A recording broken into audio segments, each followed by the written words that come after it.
Welcome to Season 4 of Digging Deep with Dr. Christie K, the podcast where we have honest conversations that inspire purpose, ignite courage, and remind you that your story still matters. I'm your host, Dr. Christie K, and this space was created just for you, the leader, the dreamer, the believer, the builder, the one navigating life in real time. Here on Digging Deep, we don't skim the surface. We talk about faith, life, leadership, legacy, healing, growth, business, family, and everything in between. Because real growth happens when we're willing to go beneath the surface. If you're ready to grow deeper, live boldly, and lead intentionally, you're in the right place. Let's dig deep. Money has power, but only when we understand who we are in relationship to it. Today on Digging Deep, I'm joined by Phillip Washington, wealth advisor, thinker, teacher, and voice of wisdom when it comes to building a life that's not only financially secure, but spiritually grounded. This episode isn't about chasing riches, it's about intention, stewardship, peace, and identity. Because there's a difference between having money and being free. And today, we're digging into what that difference really looks like. Welcome to Digging Deep with Dr. Christie K. Thanks for having me, Dr. Christie K. Yes. So how are you today? I'm good. How about you? I am well. We sat here for about 10 minutes and went down a rabbit hole. And I told you, I love how you can just talk about money all day long. And it's kind of like you're like vibrating as you're talking about it, like you're glowing as you're talking about it. Where does that come from? You know, it's just the natural curiosity. I'm just like a curious person, so we can talk about physics or just anything, but I'm like somebody and we're similar. Like let me say it a different way. I'll use me because I don't know where you are on this, but I was never really like, I got good grades, you know what I'm saying? And I was good at math, but I was not good at like structured learning unless it led to some sort of outcome that I was naturally curious about, you know what I mean? Right. So early on, I just sort of learned how to learn from curiosity, and that just allowed me to just enjoy learning, you know what I mean? Mm-hmm. So when I graduated high school and wanted to go to college, well, the goal that was told to me to go to college is so you can learn to make money. So I was like, all right, cool. Like I need to go here and figure out, like, I didn't know what I wanted to do, but I knew I wanted to learn to make money. So I was like, well, let me get a finance degree because I didn't know what I wanted to do. And then that turned into like a lifetime of going, man, this money thing is sort of like the fabric that connects all this stuff. So I can learn this and build a business from this. It just became like my thing. That's fascinating. The people that were around you when you were younger and you were exploring this curiosity about money, how did they relate to that? Were they encouraging, or they were like, you're super weird? Yeah. So so like my intro to like investing in period was like senior year of high school, where my high school girlfriend father was watching CNBC. I had never heard about stocks, so he sort of in passing explained it to me, but that was like the extent of my understanding about money in high school. It wasn't until college. And in college, I was away. You know what I'm saying? My parents were working through their own financial stuff, so they were encouraged, but it was not, you know what I'm saying? Like, I didn't come from money. My parents were not great at money. Matter of fact, yeah, they were great people, but money was like, it was typical of like growing up black in America. Like, you know what I'm saying? We didn't really, money was something that God understood, not us mere mortals. You get what I'm saying? Yes. And so they were encouraged when I went down a direction, but it was not much feedback they can give me because it was like, oh yeah, my son's a finance major. I'm proud of him. Uh-huh. Yeah. And that was just what it was. And that's just what it was. Yeah. Yeah. So how did you cultivate your community? Did you surround yourself with other people that were just as curious about finance, or were you intentional about sprinkling in other curiosities to round out your community? Yeah. I would like to say I had some sort of. I met this young dude last night at Luddy Lovelace, right? Mm-hmm. This young, curious dude, 30 years old, And then he was asking me something similar, and my wife Kelly was with me, and she said, his path was just weird. And he was going, did you plan it? I said, you can't plan my life. You only have to experience it. And he's like, oh, I gotta write that down. but I was like, because I have always sort of trusted God, intuition, my inner voice, you know what I'm saying? It's just been more like, hey, I have a desire. I'm gonna pursue it. I don't know where it's gonna go. I'm gonna pursue it. So it would be like, met my accounting professor, and she was super smart. She was a department chair. Mm-hmm. So I'm like, I need to go to lunch with her, like, and talk to her about like accounting. So I talked to her, and then my finance department chair, Dr. Fairchild, when they go talk to him, and he introduced me some internships and different people, and I would sort of just follow my natural curiosity, and I would talk to anybody and everybody. This is like down the road, but I'm saying even everybody knows him now. What's his name? I know him. I just gotta slow my mind down. Black guy, that's the best private equity return guy in the business. Mm-hmm. We all know him. I know you know his name. Once you say his name, I'll be like, yeah, that's it. I'll come back to it, but he's a billionaire. He wrote a New York Times article, because like a lot of rich people in money, they're like anonymous. You know what I'm saying? So I didn't know about him until 2015, but the only reason why I found out about him because he was wanting to raise money, so he had to get his profile, and his returns were like beating all the white guys. So he did a New York Times article, came out the dark, and I was going, where has this brother been my whole life? You know what I'm saying? So I wrote him a note. Like, this is just typical what I did when I wrote him a note. Hey, I'm in the money business. I'm thinking about setting up my own firm. You know, I had like it was like the December before the year I started it, and I was working at a firm, and it was a situation where I was like depressed. But to me, like, again, white people, like, what do you call it?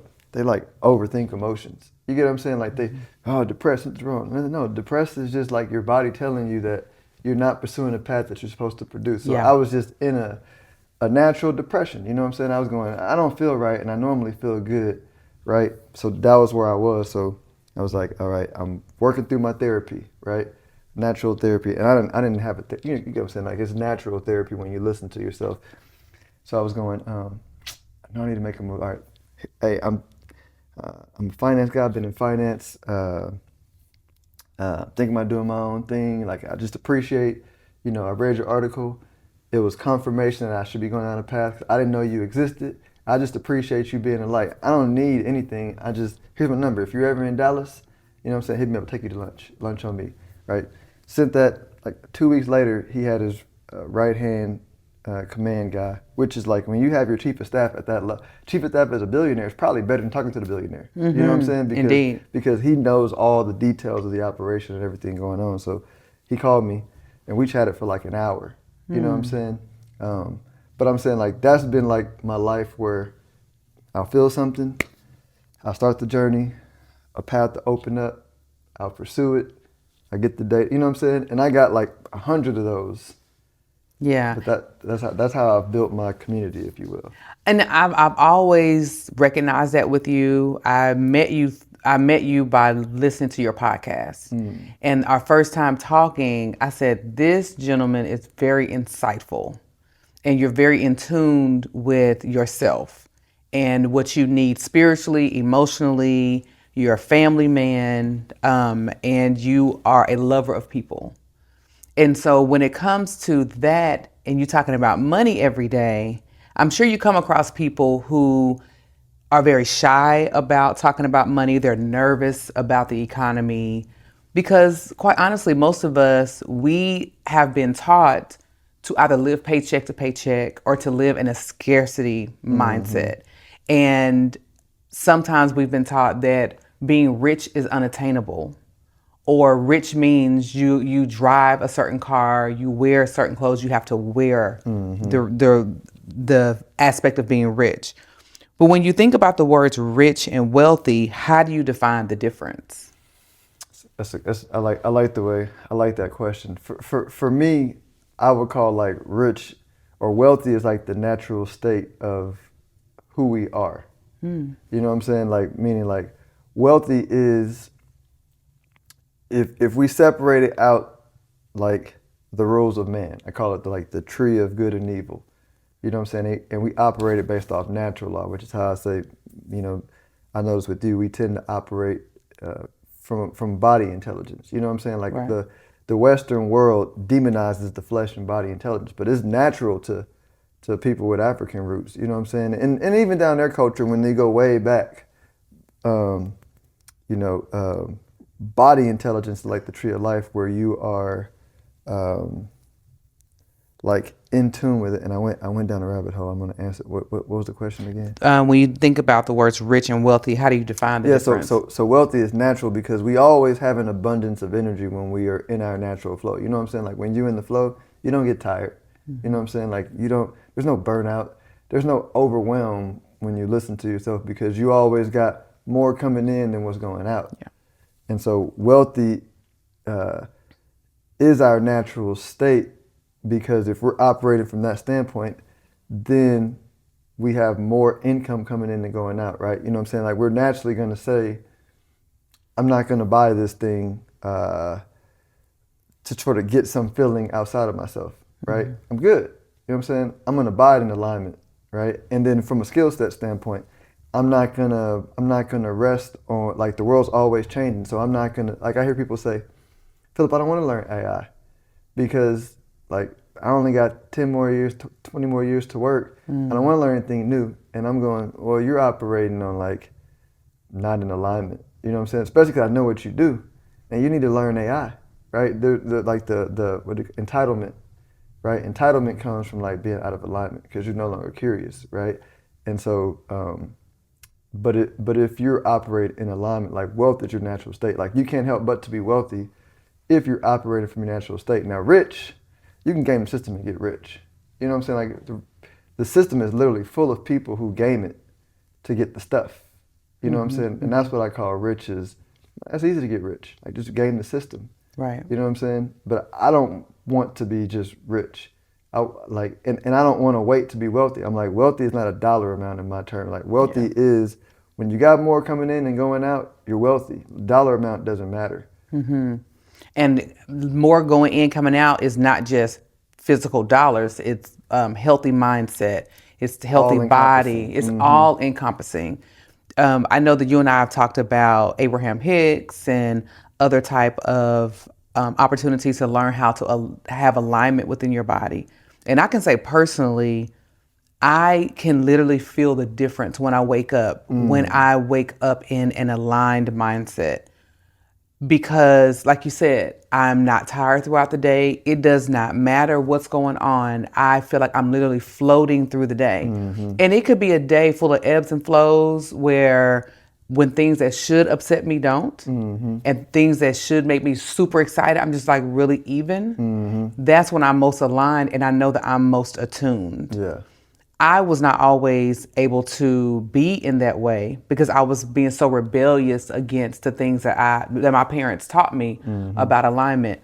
Do you feel, even as a young boy to a young man and to the man that you are now, have you always had a sense of alignment, or has it kind of evolved over time? Yeah, it's evolved over time. I think it's like they call it the war in heaven. You know what I'm saying? And I feel like all of us got to face it. I was talking to my buddy of mine. I said, to become a sage, you gotta cross through genius, and genius is a fight. You get what I'm saying? Like especially because genius is relative to, like. But I'm saying, like, let me define what I mean by genius. So you have a dream. So you're not in the dream. You have a dream.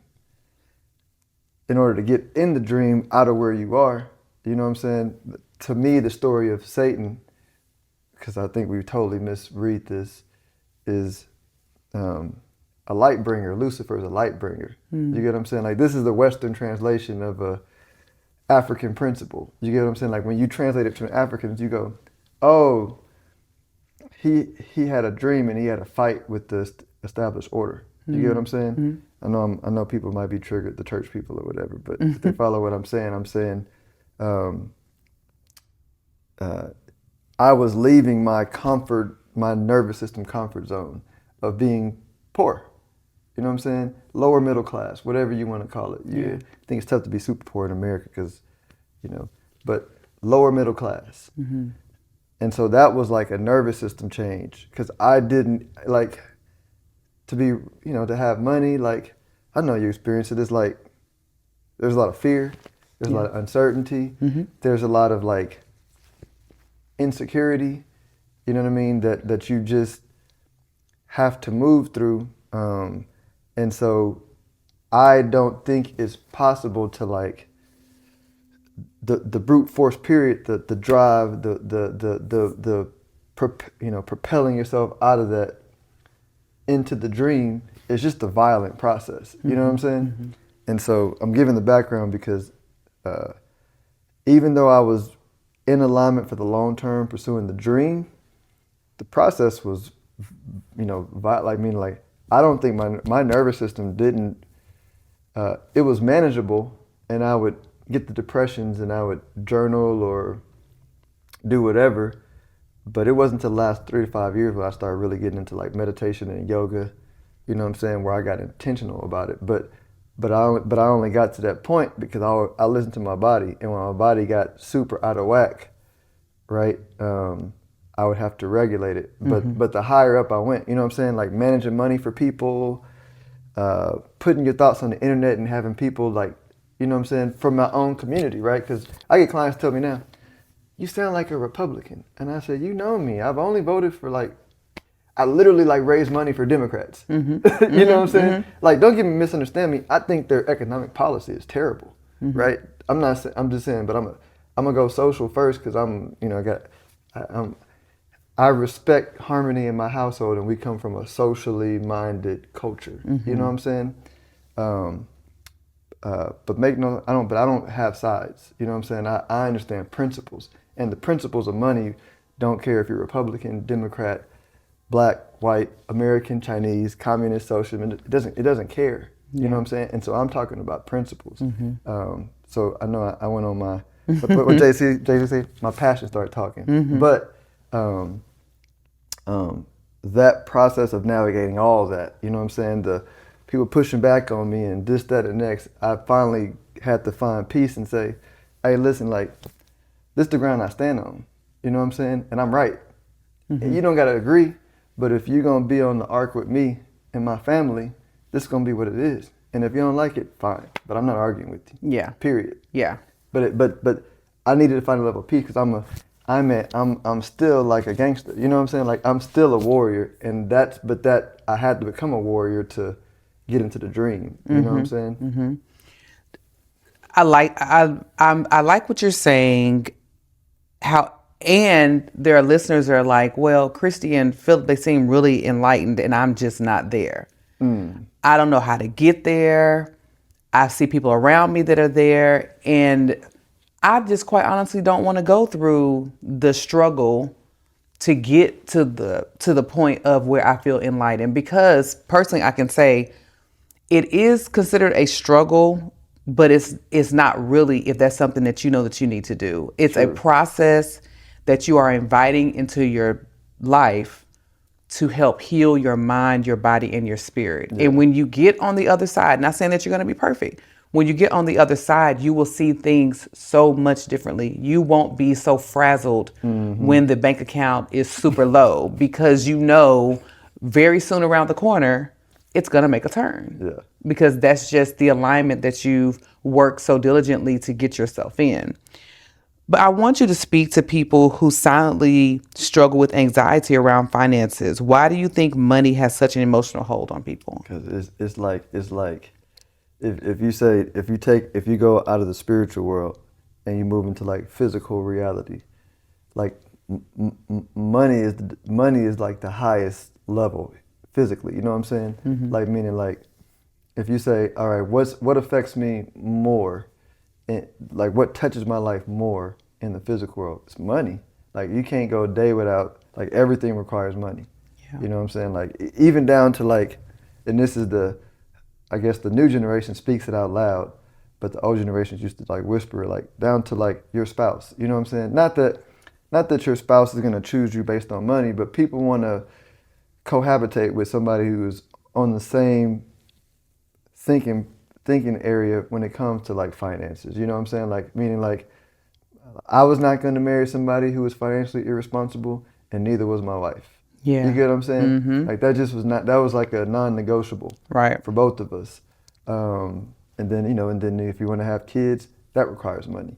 You know what I'm saying? If you want to live somewhere, that requires money. Mm-hmm. I guess technically you can go live in the forest, but that's like hard. And I don't even think it's like, That's a lot. That's a lot. Yeah. Yeah. But so it touches everything. So I think it's, so it's easy to be, so if you don't understand how to operate it, kind of what I was talking about for me, like it's going to affect you. I don't care how, I figure I would place me and you as very determined, driven people naturally.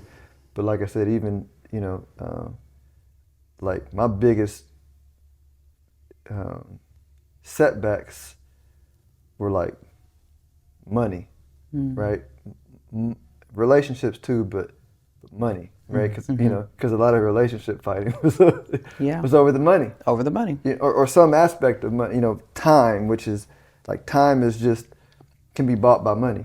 Like if I don't, early on when it was time, it was I have money to pay for something. You know what I mean? So it's money. Right. It's money. So we're talking about alignment, but let's also talk about being intentional. How does intention, not hustle, change the way we build wealth and make decisions? I like that. So intention to me is like having a clear vision for where you want to go. And then I think once, and this is what I do. This is going to make more sense so I don't get lost in the weeds. I was talking to my 15-year-old, and you understand where they are when they're 15. I try not to give too much advice, but I try to contextualize it for me. And so I say, hey, son, this is what I'm doing at the end of the year. I do my goals. And I said, I started off doing goals on like specific, like, I want to have this much money. I want to do this. I want to do that. And I said, but for me, son, I said, it evolved into feeling goals. Because if I feel good about, if I can feel good about money, like, you know what I'm saying? And I can feel good about having more money, then the way the mind works is my mind will naturally orient to things that are going to bring me more money. And because when I put the specific goal dollar amount in, it's cool, but it's limiting and it creates unnecessary tension. Yeah. You get what I'm saying? And so intention is being clear about how I project myself through time. You know what I'm saying? And so for me, it's like, I got my goals. I say, hey, listen, and the other part about intention too, because once you create a goal, it's going to create tension. So what I also do is my goals are not, I want to feel better about money. I just create the tension to think about what I want. But then I say, like I like one of my goals is, it'll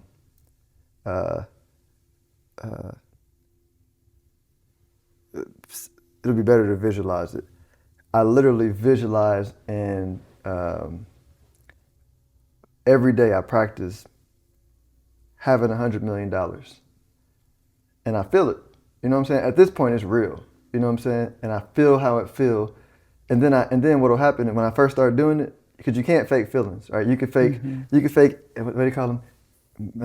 Affirmations. You know what I'm saying? Like you can fake all that stuff. But once you like becoming, like I would say I have 100 million, and then my anxiety would hit me. And the anxiety is just telling me, bro, you don't believe that. You know what I'm saying? So, but as I continue to practice having 100 million, like the anxiety would trigger like natural thoughts.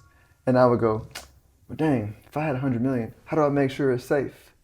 You know what I'm saying? And for me, I don't really judge the anxiety personally. Like the anxiety is just like one of the things my spouse is good at is she brings me stress and if I don't respond calmly, that tells me that I'm, you know what I'm saying? Like she has a point. I need to settle this. You know what I'm saying? So my anxiety brings me the stress and then I go, I need to settle this. So I look up, all right, that's how stuff we talked about. Where would my money be safest? You know what I'm saying? How do I protect myself from FDIC insurance? You know, so it forced me to think through some of these things.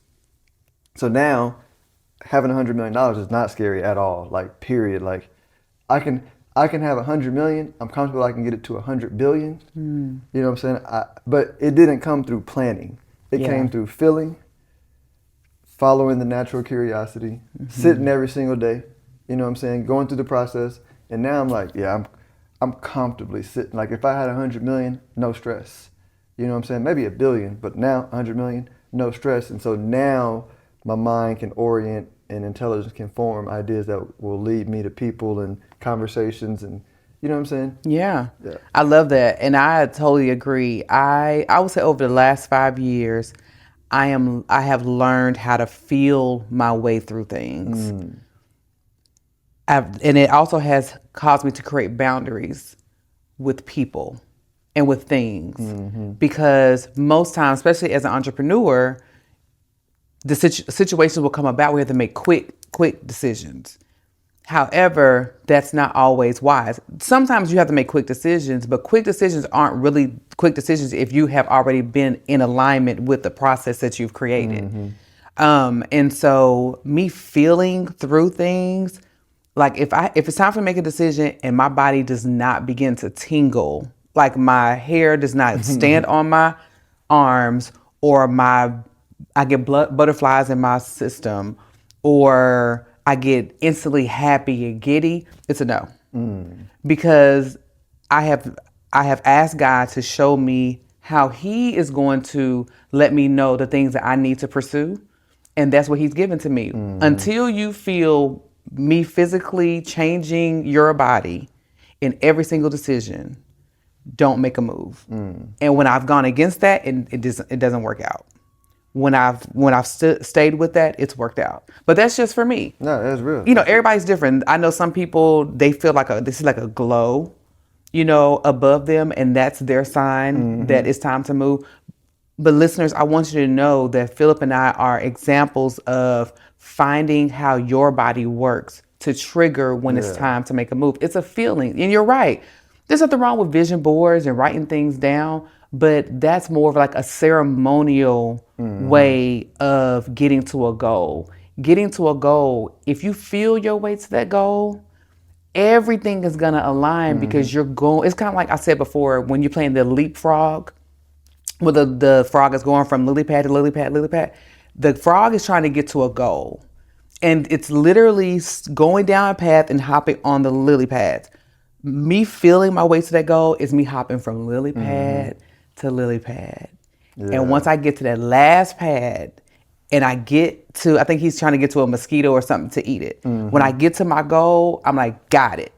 But as soon as I turn my mind or look another way, or I'm not paying attention to how I feel about that goal, I jump in the water, and guess what I have to do? Start right back over, just like that frog on that game. And so I literally visualize myself hopping from place to place to place to place to place. And it works. Like I can see it in my mind right now, and it literally works. It does. And you hit on a good point, because a lot of times, and you may experience this, but since I am so in tune with myself, somebody will say, we'll be in conversation, and I'll say something so matter of factly that's like a big, and then they'll like repeat it, or they'll refute it, or they'll maybe think that I'm arrogant or cocky, and I have to restate it, and I'm picking up on it now, because I used to wonder why I would trigger people so fast, and I realized it was like I have a surety, you know, like they say, "Geez, how do you speak with such authority?" You know what I'm saying? Because I've consulted the Father. You know what I'm saying? Like I don't rely on man to tell me what I can and can't do. Yeah. It's funny that you say that, because you and I were in a conference call together, right? And so when you were talking, it was a Zoom call, and you were talking, I knew the other people on the call, and you were just so sure, and I'm like, oh, he's triggering people on this call. Because there were other people on the call that were just as sure of themselves, but it wasn't like really sure. It was more of a cocky type thing from an egotistical standpoint. Yeah. And you come from an empowerment standpoint. You're empowered by God. You're empowered by the knowledge that He has placed in you, the work that you've done to get where you are. There's a difference between being egotistical and being empowered. So when I'm on this call, I'm like, oh, he's triggering people. And when the call was over, that's exactly what happened. But I had to let the people know this man has done the work. I trust him because I know who he consults and how he comes to the conclusions that he comes to. And so because of my conviction, through watching you being convicted, I was able to let them know this is the person that we need to talk to. And that's how that conversation, but yeah, people who don't fully understand the importance of being sure of yourself from a standpoint of alignment, they're always going to be triggered because they're like, we're both assured, but why are you being sure? Why does it look different? Yeah. So keep doing what you're doing. And I appreciate that. That's been, if you want to know the biggest thing that I've been in prayer and meditation for, like that recently, is that, because I know my personality is big, but I don't operate from my personality. Yeah. You get what I'm saying? So I needed to understand what was going on inside their mind, and it was more like somebody who uses the outside to hold themselves together. Like, I just be coming through like just destroying their world and not even knowing. I just be, and you know what I'm saying? And I don't be like, I'm not saying I'm right. I'm just saying, for me, if you ask my opinion, I'm gonna tell you what I think. Yeah. All right? And I don't need your opinion or my opinion to validate or whatever. Like, share your thoughts. I'll take into consideration. You know what I'm saying? Yeah, right. No, I mean, I know you will, yeah. Yeah. Yeah. So no, that's been a big thing lately. I was like, why am I picking fights? You know. It'll be okay. They'll jump on or not. Yeah, or not. Or not. It's all good. Yeah. You know, I say often my journey through identity with money. I grew up in a family full of entrepreneurs, you know, selling cars, flipping houses, Mary Kay, Avon, Watkins, and all the things. I believe I'm the first or one of the first to have an actual brick and mortar or actually people on my payroll, like in this way. And so That's always, amazing. That's amazing. Thank you. I always shied away from it because I didn't ever want to hustle. So I remember maybe about 4 years into being a business owner is when I really started to see the money. I started to realize the money. And I had worked with this family, and I pulled up to their house to pick them up to take them to the service, and I was driving my Honda Accord. Beautiful 2-door. It's just nice, right? I wish I kept it. I sold it. And the guy came to the door and he was like, how dare you show up in front of us in a Honda Accord? I wrote you a big check. The check was like $15,000. You know, that included the cemetery. But you're going to lead us in a Honda Accord? He was like, that doesn't look right. And I said, but the service is the same, right? And so I really internalized that. That like really, I was wrestling with that. Yeah. Because I'm like, I've never had to identify things with money to prove to people that I was worthy and all the things, right? So I took that a totally different way. I found myself buying a Porsche because I'm thinking if I show up in a Porsche, then they'll believe, you know, all the things. And it wasn't until I was riding along with my friend Tori, and we're headed to lunch, and Mark Cuban pulls up next to us. And he had like a pickup truck. Huh? No, actually no. So he's on the phone, and we're trying to get his attention. Of course, he either sees us ignoring us, but he's like really on the phone. He pulls off. He's in a Kia. And it wasn't even a no tint, no package, a standard base model Kia. That sounds like, because Mark Cuban's like a wealthy guy. Yeah. Like not dollar number. You know, you get what I'm saying. Yeah. Like he's a, yeah. Yeah. And I couldn't believe it. So much so, we waited until he went into the restaurant, and I went and looked at his car again. I said, maybe I'm misunderstanding. It was a base model Kia. That car was worth, I think, like $35,000. And when I tell you, something in me just shifted. And I said, Christy, you no longer need to identify with things. Of course, I like nice Yeah. things, but I literally was driving that car thinking that it was validating my ability to serve in excellence with families. Now, families loved it. I mean, they were going crazy and taking pictures with the portion, but they weren't the ones paying the Yeah. note. Yeah. I'm paying this note. Yeah. Even though I could afford it, just because you can afford it doesn't mean you need it. Yeah. And so finally, it took me about 6 months and I prayed. I said, Lord, this is a lease. I got 2 more years on this lease. I've already been to the dealership. They are not going to let me out without me paying some crazy money. I promise you, if you get me out of this lease, I promise you I've learned my lesson. About 6 months later, there was a way, it fell from the sky. I was able to get out the lease. I saved like $20,000. Nice. With the terms I negotiated, I got me a beautiful Yukon and I'm rolling down the street just as happy. And business has not slowed. People still see the value in the work that we do. Okay. So in your opinion, what role does identity play in the financial confidence and decision making? Well, look, I identify with your story because I'm a wealth manager, right? Yeah. And so like cars have been things that people, people judge you based on like cars, whatever. But again, like part of it is alignment, but part of it is just, I don't know if I can say the word I really want to say. I'm just a ninja from Houston. You get what I'm saying? Like ninja, y'all. I didn't say the other word. Ninja from Houston. I'm Right. being respectful. Thank you. but that's so. Whenever I get pushed up against by somebody, hey, you look at the car you're driving through. I'm naturally gonna like resist what you say anyway. Just on principle. Just because I don't like being projected on. Right. You know what I'm saying? But then secondarily, I luckily also read the Millionaire Next Door. Okay. And it talks about that. It talks about you got the doctors, the attorneys, the executives that make a high income. And they're like 401k rich, but they're not like wealthy. You get what I'm saying? Yeah. They're 401k rich. And so they get their feeling of validation from their position of power relative to other people and what they own and things, right? And so that's a lot of people.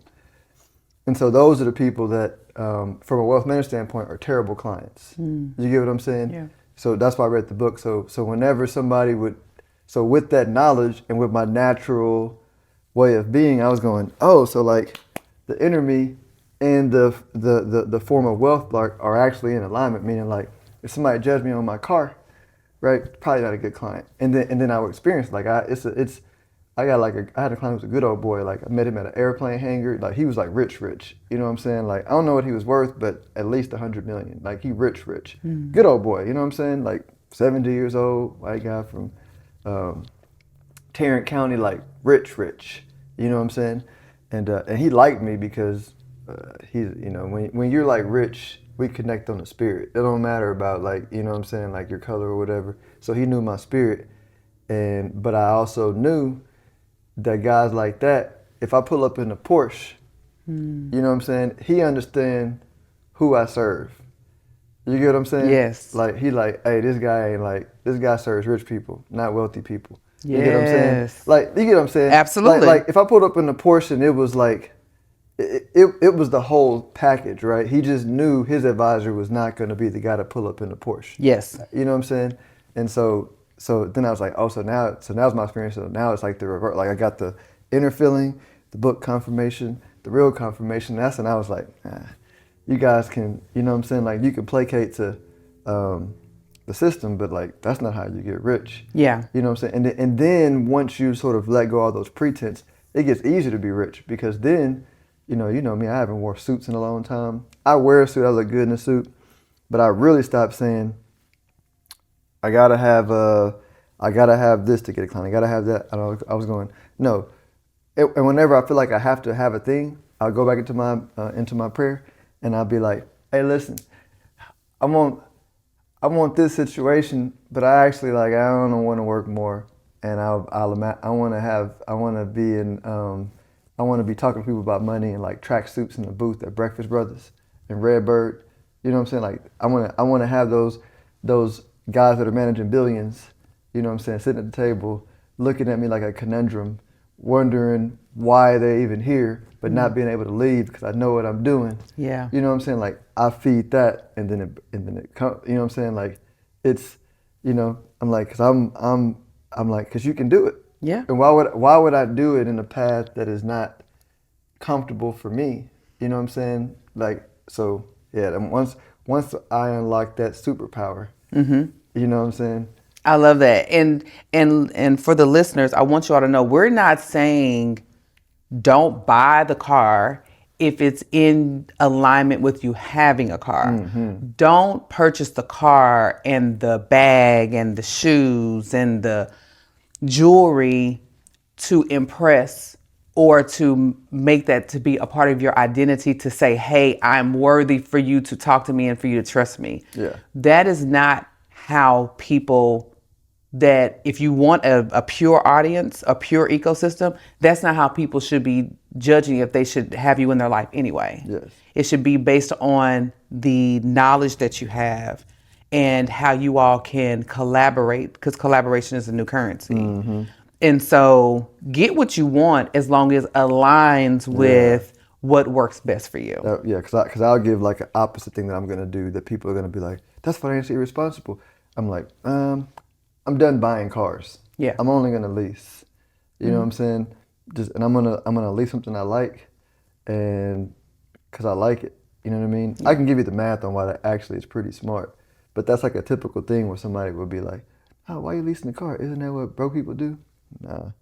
Nah. Like I can give you the math, but A, the math is good, but B, I just want to lease because it's easier. Yeah. You know what I'm saying? Like if I can afford the payment in a comfortable way, and I even said payment, they're like, you know, but if you buy a car and you got the savings, why don't you just buy it?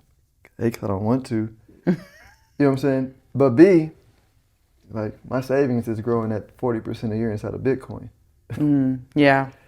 If they're gonna let me borrow the money at 6-7%, whatever it is today, I'm gonna do that. Right. Use my money.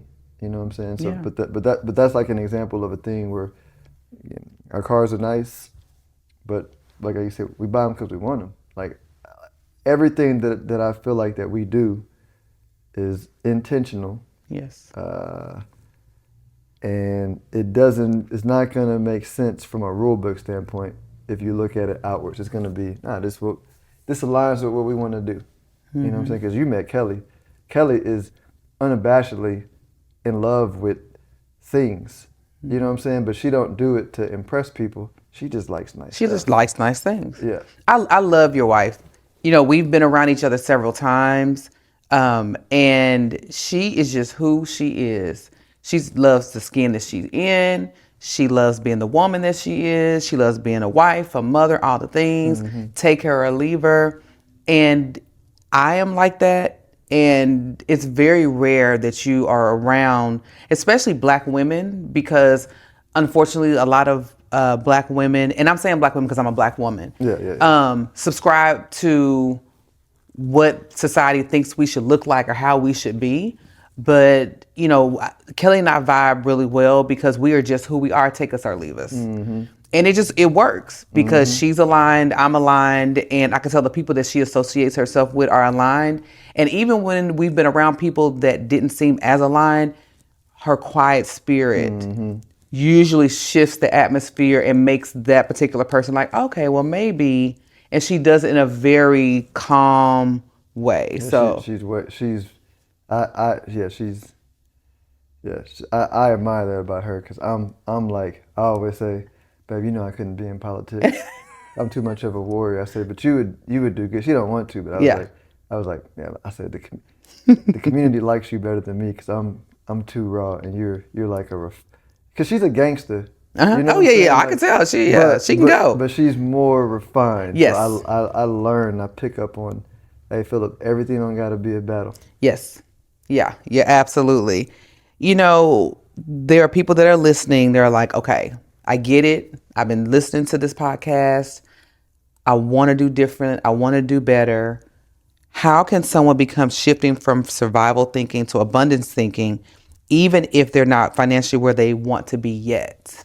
Yeah, I think it's claiming your inheritance, right? You know, I think a lot of times physically, you know, from a physical perspective, if you don't know your lineage, you know what I'm saying? Physically, it's like a therapy to say, oh, like I was not born a slave, like I was born, like I can, like intellectually I know it, but if you can like track it, you know what I'm saying? You go, oh, okay, like that was just a part of the story, but I come from kings, queens, wealthy people, right? That's one level. But from a mental standpoint, if you can also just say, like from a spiritual standpoint, not mystical, magical, I mean like energy, like the makeup of who I am is like raw abundance. Yeah. You get what I'm saying? Like, and the only reason why I don't feel that way is when I exit out of that and I compare. And I compare in terms that are artificial. Because like what is really rich? 1 million, 100 million? Depends on what wealth management company you're talking to. Like if you go to like Morgan Stanley, like if you ain't got 50 million, you're not real rich. And I was like, dang, 50 million. Like, Yeah. yeah, you know what I'm saying? Like that's rich. But so like that kind of comparison becomes a loop that you never leave. And so I would say like just understand that like you're already rich. Not as like some manifestation, just like if you can get yourself to a point to where you have more coming in than going out, right? Which some people say, how do I do that? I can give you infinite plans, right? Housing costs a lot. Cohabitate, right? I don't want to do that. Listen, we're talking excuses. I'm saying I can get you to rich or wealthy like tomorrow, right? But own it first. And when you own it first, then the ideas that are given to you, whether internally, externally, you know what I'm saying? Like it'll be apparent and then you'll continue to perpetuate it. Like, you know what I'm saying? It won't, it's probably not going to be a quantum leap, but once you feel it, then you'll have more coming in, coming out. And then you'll be like, all right, where do I put that?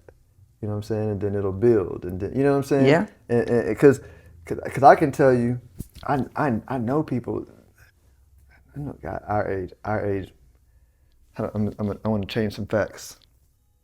I knew somebody that was worth millions, but they were comparing themselves to like billionaires, their peers, and they start doing reckless gambling with their investments. They had enough sense to like give me some of their money and keep me as their anchor, you know what I'm saying? But they lost 90% of their net worth in a couple of years because they didn't like I look up to them, but from a standpoint of their balance sheet, I was like, man, like you're doing well, like we're peers, like man, you doing it, you know what I'm saying? But they didn't see it. They were seeing their friends that were worth $1 billion and going, I'm nothing. Yeah. You know what I'm saying? And it tanked their net worth because they took their eye off of, you know what I'm saying, where they were. And so, but that happens like a lot, you know what I'm saying? Yeah. So How are they now? Still recovering. Oh, wow. You know what I'm saying? Still, they're in the good thing is, since I'm like their anchor, you get what I'm saying? They have a good base. You know what I'm saying? So that base is built on like Bitcoin and the right money. You know what I'm saying? And it's like a situation where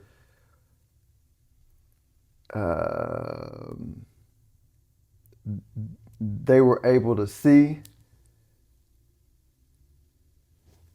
this base solid idea and that idea, and now they're in the rebuilding phase. You get what I'm saying? Yeah. So like they're gonna get it back restored, but they're just like in a natural process of just you gotta live in the mess you made for a little bit. Absolutely. But they're resilient. You know Yes. what I'm saying? And they learned, and so now they're building with a more solid foundation. So they're gonna get to $1 billion, but this is just the learning process.